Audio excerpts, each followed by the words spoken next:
ખેડામાં મહી સિંચાઈ કેનાલનો બ્રિજ તૂટી પડ્યો છે। બ્રિજ વર્ષો જૂનો છે અને જર્જરિત હાલતમાં હતો।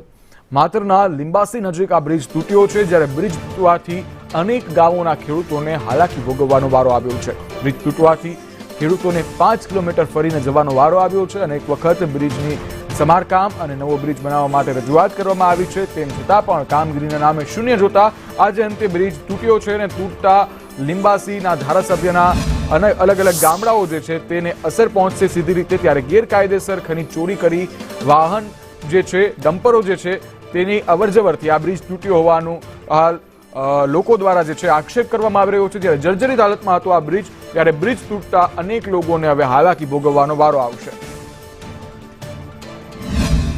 તકલીફ એ જ છે કે આ બ્રિજની જ માથાકૂટ છે। આ બ્રિજના લીધે બધા ખેડૂતો 5 કિલોમીટર ફરીને હેડીને જાય છે અને સાધનો પણ 5 કિલોમીટર ફરીને લઈ જવું પડે છે। આ બ્રિજ નમેલો હતો પણ ગાડી મોટી સાધન ચડ્યું ને એમાં તૂટી ગયો।